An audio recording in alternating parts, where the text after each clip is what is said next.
Regional Coordinator for Sustainable Indiana 2016 in the Northwest region. And I would like to welcome everybody to Alternative Economic Models, Co-ops and Swaps, and to introduce our host and moderator tonight, John Gibson, our statewide coordinator. Hi, everybody. My name is John, and I'm looking forward to tonight's topic and all the people that are going to be sharing with us some of their ideas.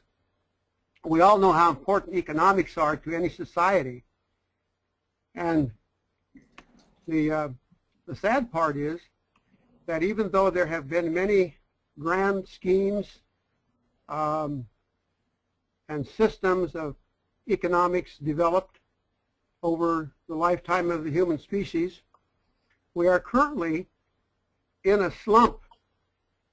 For most people in the world, it's not working.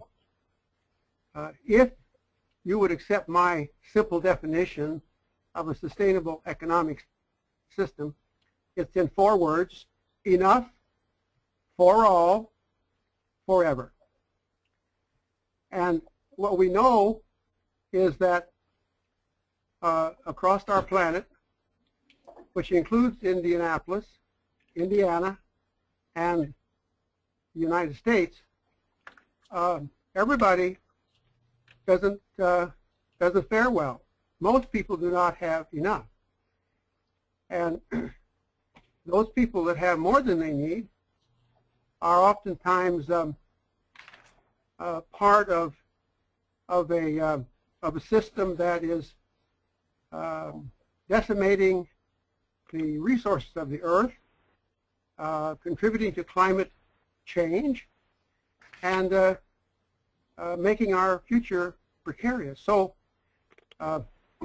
we just need some new models. We need some new ways of doing economics so that everybody will have enough and generations to come will not be deprived. So tonight we're focusing on some samples of what that new economics might look like. And we have several presenters, and I'm eager to hear what they have to say. Each presenter will give a 5-minute intro telling about their particular way of going about things, some part of the economy.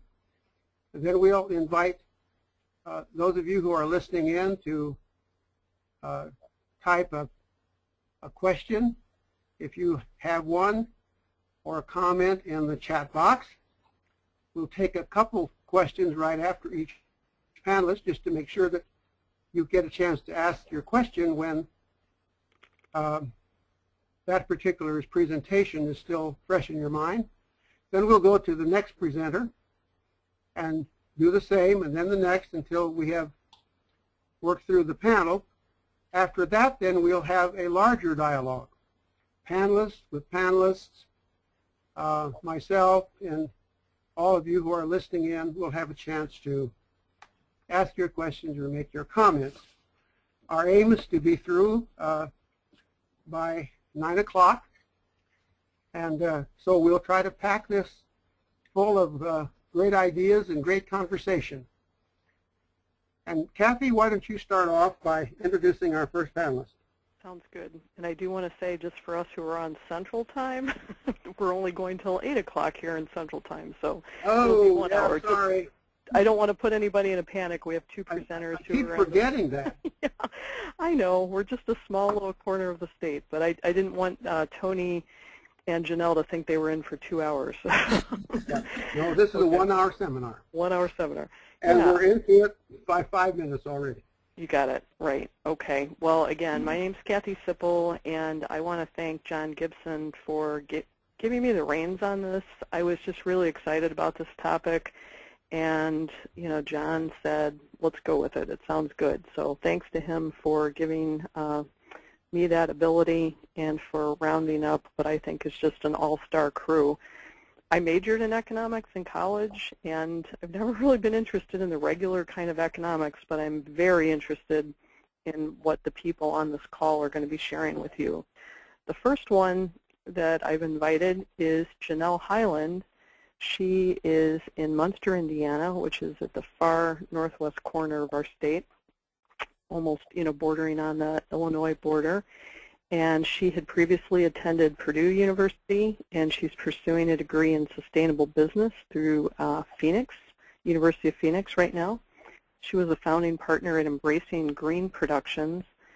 She and another local woman here launched the first Northwest Indiana Natural Family Living Expo a couple years back, and they did that for a couple years. That's kind of on hiatus right now, but that's something we hope they'll bring back because it was very well received.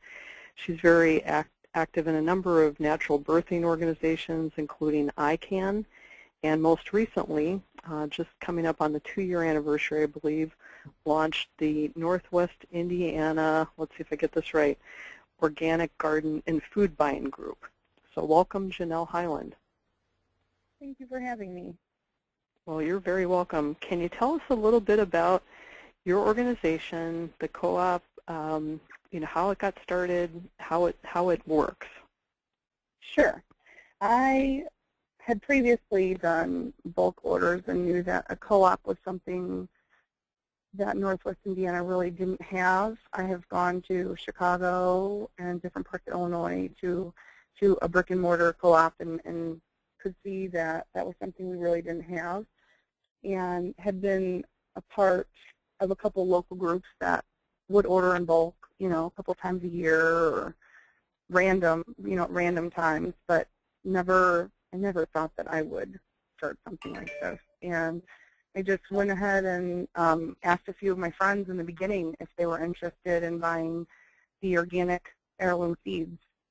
And there was, I think, 7 or 8 people in our first order, and it grew. It was like they told everyone about it, and then it turned into, well, will you offer food?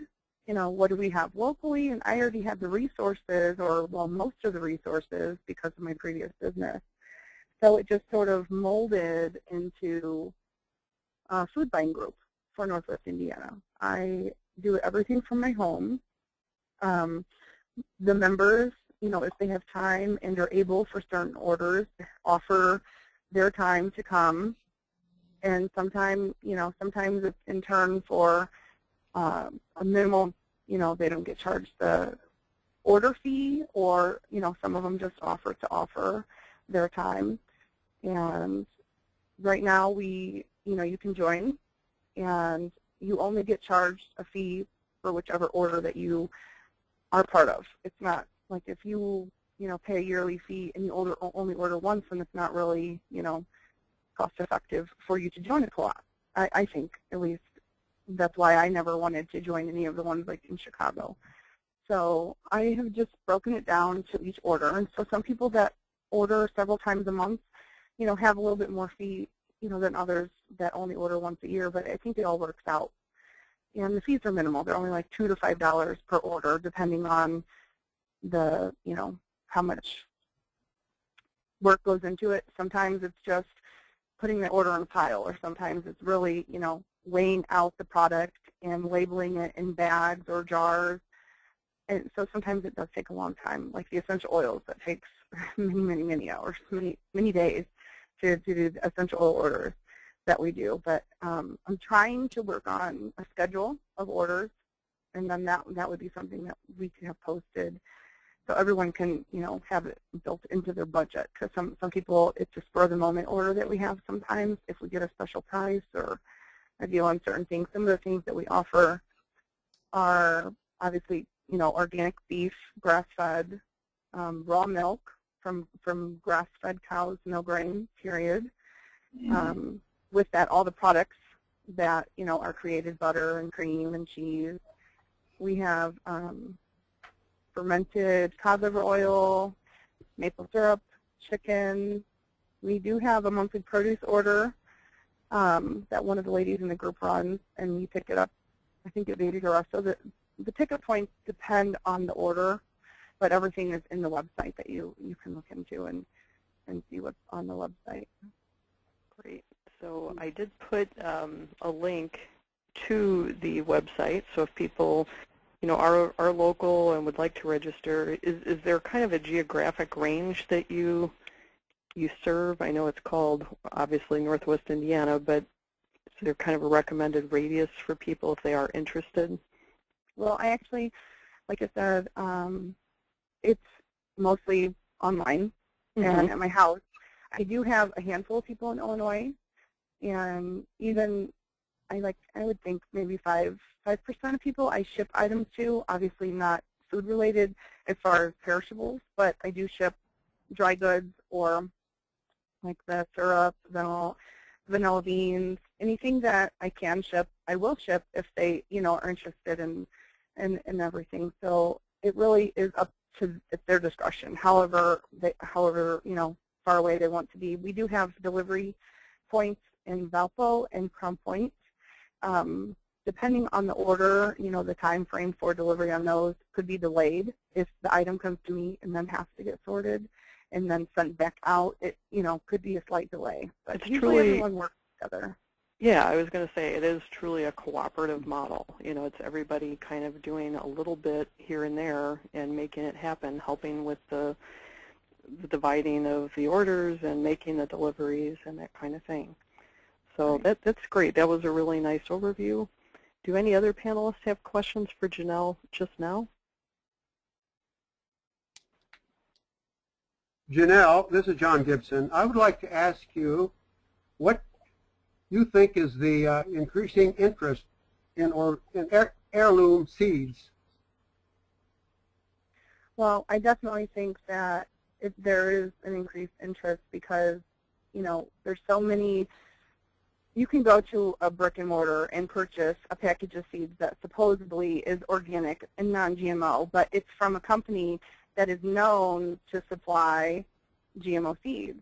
And many people don't, you know, that's not security to them. They don't feel that that is good enough. So being able to find, we typically order from Seed Savers. They're out of Iowa. And you can actually, if you have heirloom seed that has been brought down and you know that it is, you know, organic or non-GMO seed, you can submit it to them and they will save it to seed and then start offering it in their catalog. So I really think that, and they're also a non-for-profit organization. So picking from them, I mean, I think a lot of people see that that's better than a company that is just out to make money by labeling a package of seeds. I mean, ultimately, the way it's going, we're not going to have any seeds left, and the farmers aren't able to save the seeds like they used to. I mean, it makes a big difference to buy the seeds that are going to, you know, they're so few and far between now, it seems. Okay, thank you. Thank you very much. Well, I think we're on a pretty tight schedule, so I'm going to go ahead and introduce our next panelist. And these two are doing something that I have really started to love, and that is something called a food swap. And so we are lucky enough to have not one, but two panelists that represent this category, both Suzanne, and I'm sorry, Suzanne, I didn't get to practice saying your last name. Is it Krowiak? It's Krowiak, my Polish husband from the south side of Chicago, yes. Thank you very much. I'm sorry I got that wrong. Oh, no problem. Suzanne is the organizer for Indy Food Swappers down in Indianapolis, and Toni Snearly, she is the organizer for Northwest Indiana Food Swap up in my neck of the woods. So can you tell us what probably everybody who's never been to a food swap would be asking first, and that is, what is a food swap? Suzanne, do you want to tackle that one? Oh, sure. Well, it actually is what it sounds like. People make the only requirements for our swap, and I think it's the same for Toni's, but I'll let her speak for hers, is that it's either homemade, homegrown, or foraged. And we are in, let's see, in August was our 2-year anniversary of our food swap, so we've been doing it, you know, a little over 2 years. We've never had anyone bring anything they foraged, but so we mostly have people that bring things either that they made, or during produce season we'll have people bring things from their gardens or from apple trees or whatever. And we meet in one we meet in a central location, and it's every other month, and we swap food. So, and it's a one-to-one swap. So if I bring, 10 jars of jam that I made, then theoretically I should go home with 10 other items. And so there's no exchange of money. There's no fee to participate.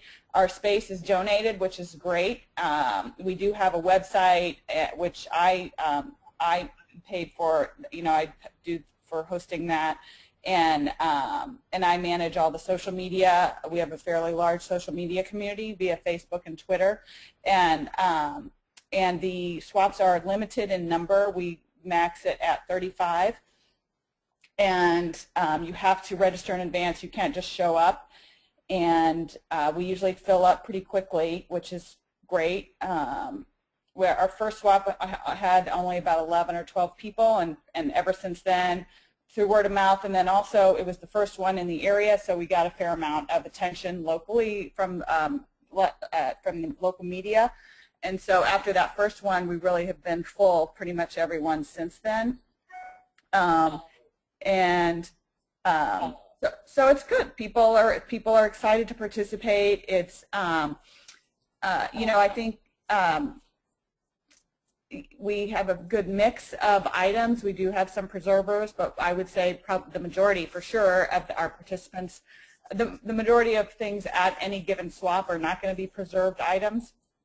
But that we do have a lot of preservers in our community, and we have a lot of people who are preservers now that weren't when they started participating. But have been sort of inspired to learn about it and start preserving their own food. And so that's sort of the idea in a nutshell. Good. Well, let's hear from Toni, and you can tell us some of the differences and similarities that the Northwest Indiana Food Swap offers. Well, fortunately, I've had the chance to not only organize the Northwest Indiana Food Swap, but I was able to visit Suzanne and meet her and attend the Indy Food Swap just recently. And I've also visited the Chicago Food Swap, who is organized by Emily Pastor and Vanessa Druckman, and they are friends of mine through social media, which is how I first kind of heard about all of this. I was kind of new to the movement, and because I'm a food blogger, I blog at foodjustsayin.com.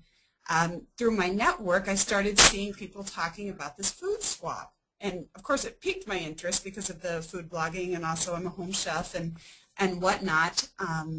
So I finally got to go up there. I said, I really need to visit the Chicago Food Swap and see what this is about. So last February, I got a chance to go up there with my family and immediately was hooked. I'm like, oh my gosh, I can't wait. I've got to do this. I've got to do this. We live in Northwest Indiana. People can throw a seed on the ground and make it grow, whether it rains or is in drought or whatever. It's just a fertile place where I can do this. So we just actually finished our first year of swapping. And it's great to see on the panel, like I know, Kathy, you've been to my swap, and Janel has been to one of our swaps. And I just love it. When it's over, and especially the people who have never been there before come up and say, I just can't believe how fun this is. When is the next one? And that's the drive to organize it and, and keep it going for the next one.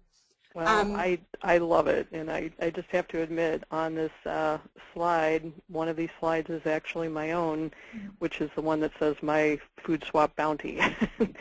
And it is such a joy to come with, 10 or 20 of something that you would probably be kind of sick of if you fed it to your family, all that salsa or all that jam or whatever, but it really allows you to buy in bulk. And I don't think of that as something we're going to get sick of anymore. I think of it as my food swap currency. So it comes back to the economics of it again. I actually have brought a few foraged things, and I was very excited to trade for, these pears that are showing up in this picture. It really just changes your whole approach to, what you can do and what's worth putting in the time for. And I completely concur with Suzanne that I've become a much bigger preserver in preparation for food swap. It's a lot of fun. So I really heartily encourage people on the call to go and check it out. We've now got 5 different chapters across the state. So let's say once again how people can find out where those chapters are. Is this the best way, ladies, this foodswapnetwork.com? Yes, I think as you, in your, the Bloomington one, as you mentioned, was not, looks like it's not on there yet, but I'm surprised. But generally, that's the best way to find out, to find where swaps are in your area is through the Food Swap Network. Great. And I think we said, too, there's one in Evansville or New Albany, Sunshine. Yes, Sunnyside or something. Sunnyside, something yeah, like that. Is that where, yeah, I think. It's in the southeast corner somewhere. Yeah. So I don't know if they've had their first one yet. I knew their first one was coming up. Okay. So they're just forming. I'm sure that they'll eventually realize they need to be listed on Food Swap Network to be easier to find. But they're kind of like a directory, and they're the overarching, place where people can plug in.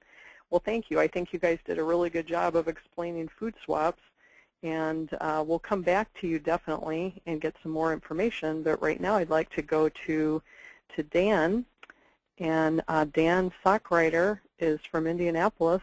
And I've given him the title. He did not give me this title.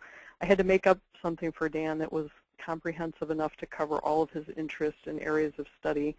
But I'm calling him an Alternative Economy Trailblazer because I had the pleasure of speaking to Dan when I went in search of this person who could plug in and talk to us about time banks. That's something I heard about several years ago and have just been curious, like where is this happening in Indiana or who's behind this movement?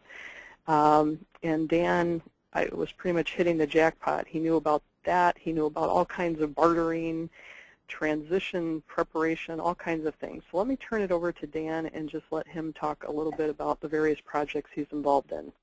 Sure. So to start with, I guess I'm approaching a broader subject than just currency, but currency is a huge part of it, or economics is a huge part of it. So I'm really approaching resilience, which is a buzz phrase that's catching a lot of attention these days. And resilience is a rich and complex concept. It has roots in system theory and has a variety of interpretations and applications, including for ecosystems management, disaster preparedness, and even community planning. Resilience is commonly defined as the capacity of a system to absorb disturbance and reorganize while undergoing change so as to still retain essentially the same function, structure, identity, and feedbacks. So that's kind of this really esoteric academic thing that more or less a demonstration of resilience could be food swaps, because when you have people able to prepare and swap food, that lessens their dependence on things like cheap imports, and therefore that local ecosystem or food system is more resilient because of that. And so I'm working on forming a nonprofit called Central Indiana Resilience that would hopefully take some action in the community through creating a transition initiative, which transition towns and initiatives are sort of rooted in the peak oil theory and transitioning from the affordable carbon petroleum economy and what it has done both to and for us, and transitioning to a new economy where we may consume less energy, we may consume less cheap imports, have greater community connections, more local resilience, more localization, and be happier in that scenario where we are consuming less unnecessarily. One other project that would be under the local resilience is a local independent, as in local shop independent network, and that would of course be rooted around the business community. And so to not leave out the community at large, there's another vessel called Central Indiana Exchange Circle, and with that we would be exploring alternative currencies such as time banks, local exchange trading systems, community exchange systems, and of course note-based currencies. I have to say that I feel that economics is a very key factor in social injustice, and a lot of that's because the economic system has been that we currently practice and have for many decades, if not centuries, is based on interest-bearing loans, basically. And so banks can fractionally reserve lend, which means that your bank only has to keep about $10 of every 100 that it lends out. And so it's lending out money and generating interest off that money that it lends out while only keeping about 10% to 20% in the bank. And so when you're creating money and you don't have that much money in circulation, there's always going to be a loser. And so it basically comes down to a game of musical chairs where somebody's always going to have to create this money for the interest to pay off the interest. And so like with what's going on in Detroit right now, where they've declared bankruptcy, in order to write off some of the debt that has been created through interest, they are more or less cashing out public pension funds, and that's how they're canceling the debt that was created through periods of economic growth. And so it's not so important to me to focus on the fear and the stuff that's really scary about all that, but what we can do is add alternative, cooperative, and complementary currencies, and those can function in several different ways to alleviate stresses that the economic system's putting on us. So I've been studying cooperatives and all of these currency models in order so that I can have some clue as to how to maybe take some leadership towards creating some of this in Indianapolis. And so alternative currencies are alternative because they're outside of the fiat currency system or the mainstream national currency system. They're complementary to the national currency system because they don't seek to replace it. They seek to add new value to it, so they complement the currency system by adding new economic value. And that's one of the ways that you can relieve the stress of interest-based economics. They're cooperative because, unlike interest-based economics, they foster cooperation, and whereas interest-based economics says that scarcity, the less there is of something, the greater of value it is, with a cooperative currency, the opposite is true, and it says that the more there is of something, the more there is to share. The more that I give, the more I can receive, and so they foster cooperation, whereas scarcity-based economics foster unnecessary competition. And then lastly, they bring community together. And so there's a variety of currencies out there, time banks, which trade in time hours or hour dollars, however you want to call it, local exchange trading systems, which are ledger-based systems, and this is also true for community exchange systems. And those two systems, LETS and CES, both trade in a note that is written as credits and debits between users of that system. And so in a typical system like that, users will make 3 or 4 offerings of services or products that they have to offer, and they'll make 3 or 4 requests of services and products that they wish to receive. And then through the pairing of the system and the system administrators, people will connect unmet needs with underutilized resources and potentially create new economic value that's not necessarily represented in national currency. So they can be great tools for bringing community together and, again, helping unmet needs meet underutilized resources and really start to add new value to the economy and help people meet their needs. Local currency notes and local business, local independent business is important because local independent businesses are higher charitable givers. They're better community participants. On average, they have better paying jobs, higher job satisfaction, a local independent flair, and maybe most importantly, they keep 73% more money local than do franchise or global businesses or non-local businesses. And so what that means to a community is more dollars stay in that community rather than get sucked out by Wall Street corporations to offshore bank accounts and executives' third mansions and so on and so forth. And so that's where it becomes important to advocate for shopping local and shopping independent. And along those lines, a local currency note, a note-based currency, can accomplish that because if, you can create a currency that local businesses accept, and because that currency remains in that community and is incentivized by the local businesses, it will prevent that characteristic of national currency to leak out of communities, otherwise known as leakage. And a few things that local note-based currencies might do to offer an incentive and add new economic value.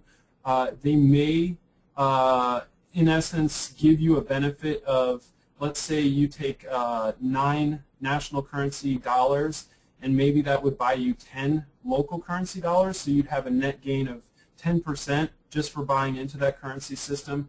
And of course the prices at the businesses would be the same. There wouldn't be 2 sets of prices, so that net gain would be reflected when you use that currency locally with the participating businesses. The local note-based currencies do have a much higher cost because you have to print money and you have to manage that money and recirculate money and print new money and so on and so forth. So they do have a higher cost than LET systems or time banks. And then also local currency, let's see, where was I going with that? Well, anyway, we'll just move on. But time banks have the characteristic of being something that's a currency that anybody can plug into, because you don't have to have an expendable amount of national currency to buy into that currency. You can get in with just your time. So time banks tend to be the currency that is usually the easiest for people who are in impoverished situations to get into, whereas local currency notes are something where people have to buy into with extra expendable currency. One more concept is negative interest and demurrage, and they're kind of similar. And so what you can do with a note-based currency is have a negative interest, and what that negative interest basically does is it causes your money to stale. So if you hoard money, if you accumulate money and take it out of circulation, your money sort of expires and decreases in value.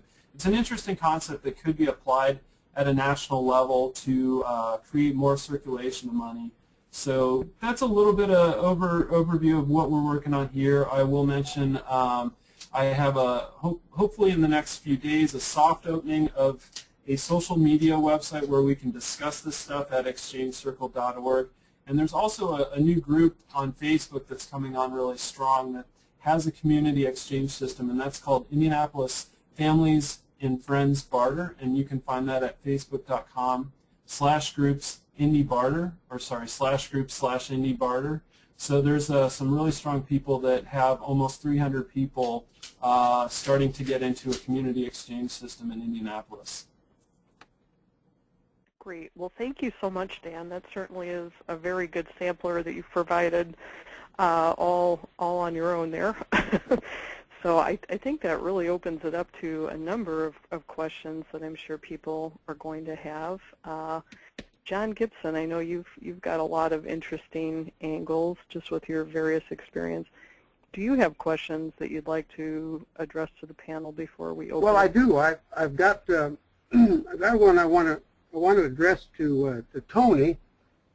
You put up some images there about bidding. I don't understand bidding and swapping. Okay, here's the process. When you come to a food swap, you go ahead and set up your table. In the photo there on the left, you can see that there's a woman. She's writing on a little sheet of paper, and these are basically called bid sheets or swap sheets. You take about the first half hour and you walk around, and people provide samples, and you can taste their wares. And if there's something that I like, say this woman had strawberry jam, and I wanted that strawberry jam, I am able to write my name on the sheet and tell her that I'm interested in her strawberry jam and what I would like to trade for it. Say I have pickles. I would like to trade my pickles for your jam. So when everybody does that, when it's time to start swapping, you can actually be able to take that sheet, and it's kind of a launching pad for you to be able to go around and say, well, these are the people that were interested in my items, and I have some mutual interest in the items on this list. I'm going to go to their tables and swap food. So that's all the bid sheets are. They're really just kind of a guideline. It's not set in stone. Just because you write your name down doesn't mean you're going to get that jam. It just gives each other an idea of where people's interest lies. Okay, good. I got it. Thank you. That's very helpful. if you've ever been to a silent auction, John, it's kind of like that. I have been. Yeah. But without the money, so it's perfect. It's like, yeah, instead of it escalating, you basically just see, oh, well, I could change the strawberry jam for pizza dough or salsa or that lovely looking bread or this organic herb that somebody brought and grew. So it's really it is just so hard to explain until you do it, but it's a lot of fun. And Toni, didn't you say that Indy was a little bit more, what was your word, a little bit more regimented or something? Well, what I have learned in doing our swap, which we kind of average, I would say over the year, we probably average 15 to 20 swappers at a meeting, which is relatively small compared to the Chicago swap, who can run 40 to 90 people. And I know Suzanne swap, there's probably 35 to 40 different people. So when you get into the cities as compared to the more rural areas, our swap is kind of laid back. We're getting to know each other. We're really starting to build a intimate food community because we know each other from, different things in our towns and whatnot. But when I went to the city swap, I was like, there's so many people and it's moving so fast and I love it, but I'm not sure where to go, that kind of thing. So, but every one of them is going to be different, and that's really the fun about it, because you're meeting new people. You're in a room full of people that all have this mutual interest in local fare and food swapping and sustainability, and what a better time. There's no stranger, and I really love that about the food swap. Right, and I do think the bigger you are, the more regimented you do have to be, just because you're managing a lot of people, and because we're in Indianapolis and we get people from all over the city, I would say every swap, about at least half are veteran swappers, but we have many new swappers every time, and they do, so they come because they want to be a part of the community, but also because they worked hard on their things so they could hopefully take home things that they need or they want, and so we have to set it up in a way that maximizes the chance that they'll be able to do that. And so when you have that many people in a space like that, you have to be organized in order to make sure people have the experience that they're expecting when they get there. And I would say, so our last swap was in November, and usually I cap it at 45, and I think I had a lot of people on the wait list and a lot of constant emails about what's happening with the list, so I just kind of like, okay, I'm opening it up, and I think we had close to 45 there. And that is really, I can't imagine how Chicago manages a 90-person swap. I really feel like above 35, it starts to get a little stressful. I think for the swappers it gets hard, because because the way the bidding works, as Toni mentioned, you're expressing interest, but the person you are bidding on is not obligated to swap with you. I mean, they could have allergies or food sensitivities, or just they don't like things with nuts in them or something. So they don't want your pecan, whatever it is, pecan thing you brought. So I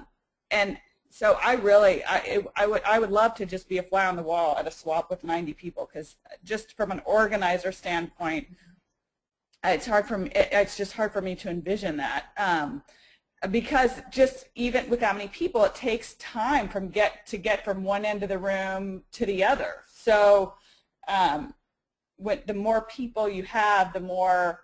That's when I realized we needed to really kind of cap it, because once I did let I can't remember how many, but when I got home.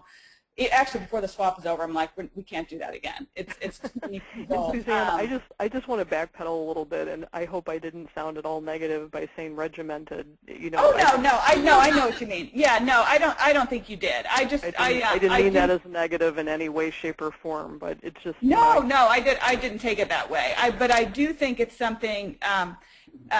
It is, and I think too.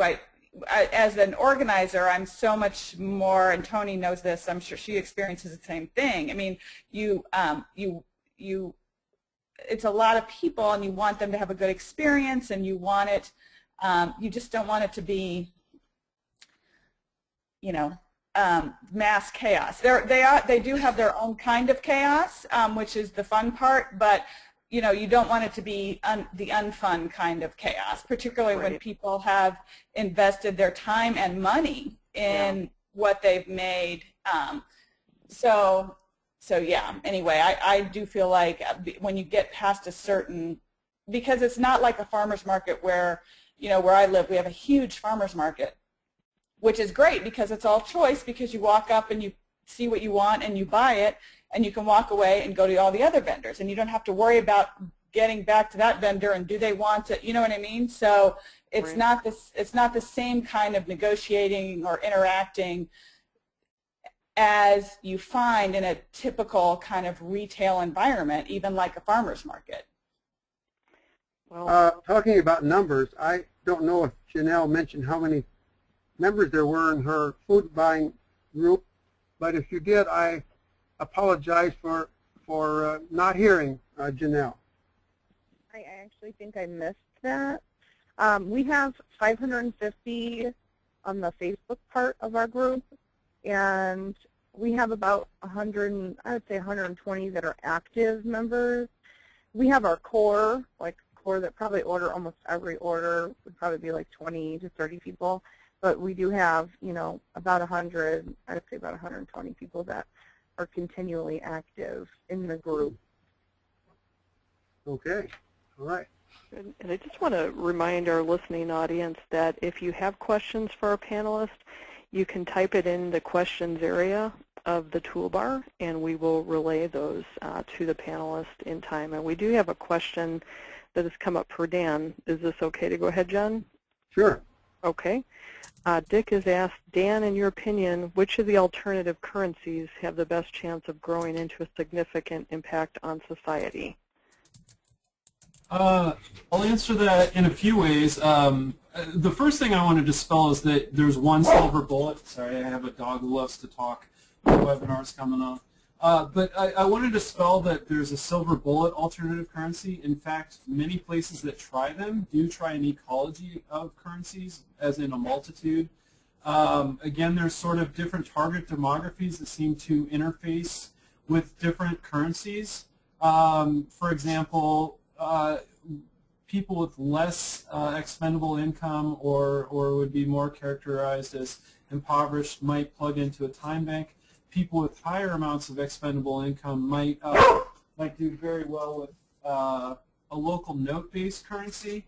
And then at the same time, alternative currencies are very exciting, but they almost have a temporary characteristic to them that is reliant on how strong their leadership is and how long their leadership will stay involved. So there's a lot of currencies that have actually come, or attempts at community currencies that have somewhat come and gone, or at least peaked, and a lot of them peak really early right out of the gate and then barely keep a membership after the first year. And so to address that, I would also say that there are some people working on other concepts, not just these grassroots community-based currencies, but they're working on alternative cooperative complementary currencies at the regional, national, and even hemispheric level. A popular author on the subject is Bernard Leitar. I'm not sure if I'm saying that right, but he wrote the book Creating Wealth and Rethinking Money, and he was also a founder and organizer with the precursor to the euro. And people like him are working on new currency systems that would actually take effect at the national, if not multinational level. And so I think some of those, if they can actually reach some of these leaders, and I hate to say it, it might take some sort of economic collapse of one form or another before world leaders start to really appreciate the possibility of other economic models. And so it very well could happen that, you know, whether or not something happens to catalyze it, that world leaders do take notice of some alternative currency models. I'll mention a few other things right here on this note, and that is there's a few countries, it really started in Bhutan, where 20 years ago or 30 years ago, the leader of Bhutan decided to measure economics with a gross national happiness indicator, or as in the gross national happiness. And so, the rest of the world, we measure economic success or wealth or health in terms of gross national product or gross domestic product. And basically those systems say that, if you wreck your car on the way to work and have to get a tow truck, well, that costs money. And then, let's say you had to take an ambulance, well, that costs money. And you get to the hospital, not only did you have a broken leg from the accident, you find out you have cancer, and that costs money. So all that stuff adds up to economic health, but it doesn't represent your health or your satisfaction with participating with economics. And so gross national happiness is, gross national happiness, that's a different metric, and there actually are characteristics that can be put forth to the users of economic systems or national citizens. So it's a different measure of economics that very easily could be implemented at the national level, and that's a policy change that could just happen that could have the effect of us, all of a sudden not working for our economy, but having our economy work for us. So I think there's a paradigm shift that needs to happen there. And then I'll also lastly say that there's a whole movement on modern monetary theory, which I don't have a lot of insight into.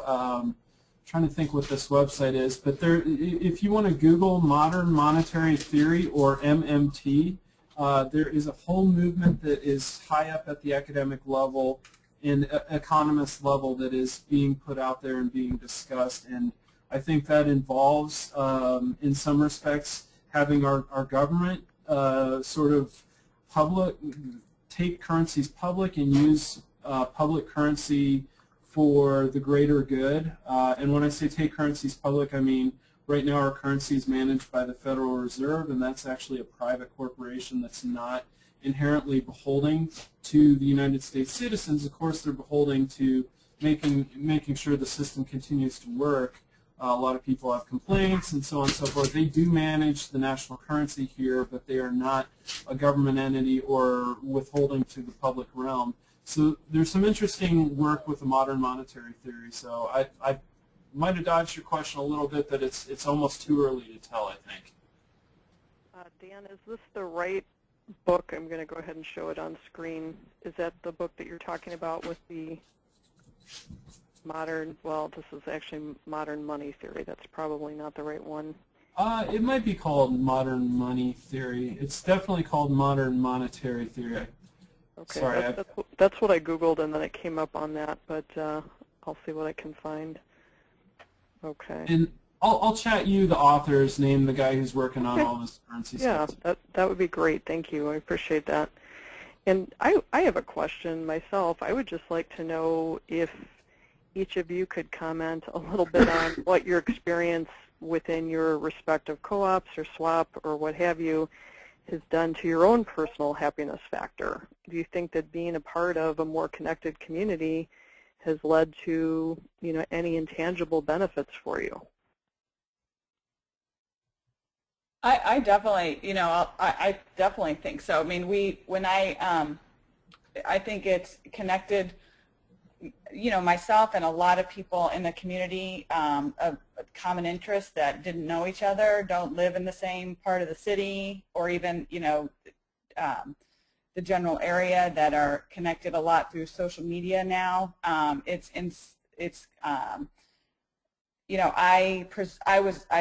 was a preserver when I started the swap, but since then I got my, I was inspired to get my master preserver certification. I teach classes all the time locally on food preservation, and it's just fun to see the swap group be so tight but also welcoming to newcomers, and I think it's less about really, when I think truly about our swap group, I think it's inspired more. I feel like there's an economic element of it, but I mean, to be frank, those of us who preserve food know that in most instances it's cheaper to buy these things in the grocery than it is to do it yourself. And so you have, I think it's a lot of us are, it's more about knowing what you're putting in your jar versus it's, you know, you can get a jar of Smucker's jelly probably cheaper than, you know, you can do when you undertake preserving, you know, 12 jars of grape jelly. Certainly less labor intensive to do that. But I feel like, you know, there's been a lot of talk about canning in the last couple of years, a resurgence in canning, and you know, return to what our grandmothers did or all of that. And I mean, my grandmother, nobody in my family really canned before me. And it feels to me, at least in our community, more of an extension of the local food movement, less about nostalgia and more about, wow, you know, at the Indy Winters Farmers Market, you can get produce into, you know, we're still getting produce now. And so it's a way to have a little more control over what you're doing in your own home, what you're serving in your own home, what you're eating. And it feels like, I do feel like that's more what it's about right now when I think about our swap, you know, the kind of, what I'm seeing at our swaps. You know, I don't know if that makes much sense, but it feels more like an outgrowth. It feels more like one way to sort of build on the greater access and availability of local food than anything else right now. Great. Well, and I just want to point out a few resources that I've thought of as you're speaking, Suzanne, because you're right. When you just look at all the costs that would go into, you know, doing that canning and preserving, it can be quite expensive. And I have to say, I do get really into trying to be frugal, partly out of necessity, but partly just out of the challenge or the fun. Mm-hmm. And so one organization that I came across I thought was just a really cool idea is neighborhoodfruit.com. And the idea behind this is you can list your own tree, or if there is a tree that you know about that's on public lands that's available for public, you know, members of the public to pick, you can actually go on this neighborhoodfruit.com and either list a tree that you're willing to share the fruit from, or find, you know, free fruit that's available for you to pick. And so I actually interviewed the owner of this website, which is, you know, it's totally free to participate on. So if you're thrifty, you want to find a source for free fruit, that would help you take, you know, some of the cost out of it. And then another thing is the Free Cycle Network. I don't know how many people on the call have ever experienced the Free Cycle Network, but I just within the last month or two got 3 large boxes of free canning jars from somebody who just didn't want them anymore.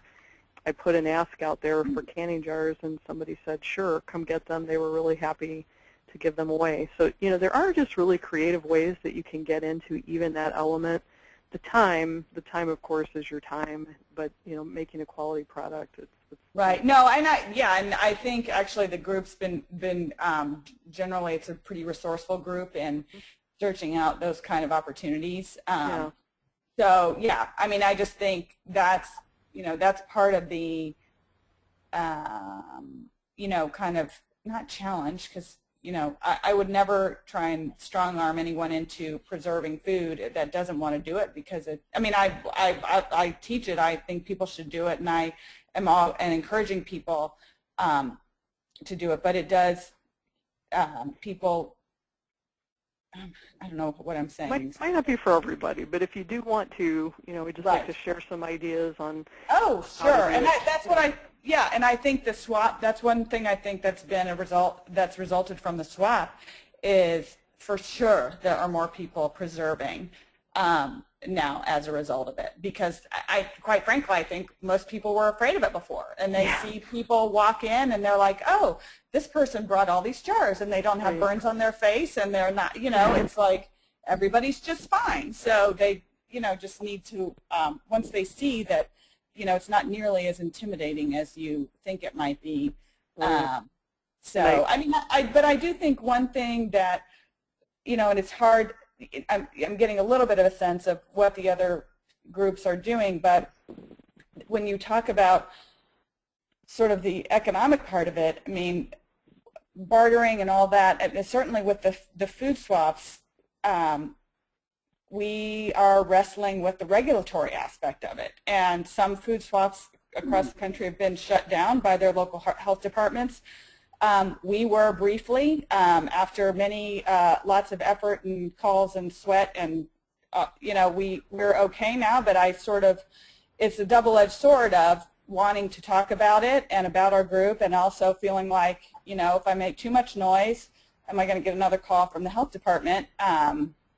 So these alternative economic models can be, I think some of the regulatory agencies don't know what to do with us, and how they handle it has everything to do with who your local people are, what their personalities are, and that, I think, at least on the food swap end of things, is something that as a group we've had to struggle with and advise each other on, and sort of help each other out when we could, in terms of doing what we want to do and what we think is within our right to do, but also, you know, but it is, you know, I do think the regulatory agencies are trying to figure it out, and but it's something that is unsettled in a lot of parts of the country. I hear you. I hear you. And I do want to make time for, we've got one more question, and this is probably hard to do, Dan, but Patricia is asking if you can explain time banking in a nutshell. Can that be done in a nutshell? I think so. Time banks are typically there are open source systems and a multitude of time banks, and that is a broad topic in and of itself. But there is one system that's a software provider and a nonprofit. I think that's timebanksusa.org, and you lease that system from them at a negligible cost per number of users you have in your system. And for that usage, one benefit that you get besides getting to use a set-up time bank is that your trades are tax exempt, and that is the only alternative currency that is that case, as far as I know, in the United States. So with the other currencies, you're expected to pay taxes on it just the same as you would, which gets into the hairy stuff. With time banks, not so much. They are tax exempt, so when you trade in their system, you are tax exempt. And basically, a time bank is not just, it doesn't like make everybody's services worth the same amount of money, but it does allow users to trade in time hours, or in hour dollars, or whatever you want to call it. I'm sure there's a specific name that they use. Could we maybe do an example? So if I'm a barber, for instance, I could offer my haircut and get. You could say do a haircut at one time unit, mm-hmm. and then maybe you want to go to the dentist, and maybe the dentist charges 5 time units. So in that case, you would have to sell 5 haircuts to make enough money to go to the dentist. Okay, so the cool thing about time banks, as opposed to, let's say, barter, although the underlying idea is the same, you don't have to necessarily find the person who wants your exact item to trade for, right? It goes into a bank, so the time, in essence, becomes the currency. Would that be kind of a way to say That's it? correct. The time unit is the currency, and that's very similar to the LETS system and the CES system as well. It's basically, yeah, none of these systems require you to do direct barter trades with the other person. You are trading debts and credits into a system, and for that reason, you compare, you know, your wants with other people's offerings, and it doesn't have to directly correlate to a one-to-one relationship. It's a one-to-many. Yeah. Great. Well, thank you. You did that very well. We're going to have to wrap up here now. Yeah. And I want to personally thank each of our panelists for opening up a new world to many of us. I want to thank you for being pioneers in what I truly believe is an emerging new economy, and helping us find some answers.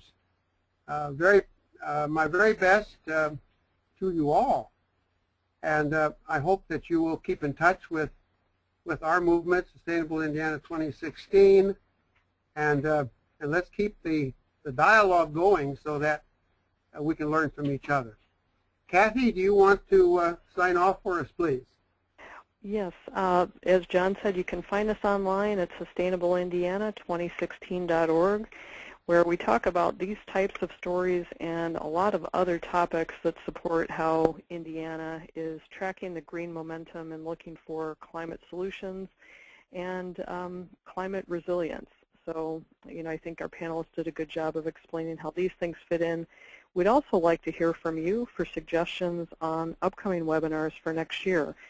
We really are trying to create these things as a response to what do people want to know about. How can we support your efforts to create a more sustainable community within your own areas? So you can find us on the website, as I mentioned, also on Facebook, and then this recording will be available on our YouTube channel, which is youtube.com/SI2016, along with archived past recordings of other webinars that we've done on a variety of topics. So we hope you'll check those out, and please share with your own social network and your own people in your brick and mortar networks to help us keep the word going.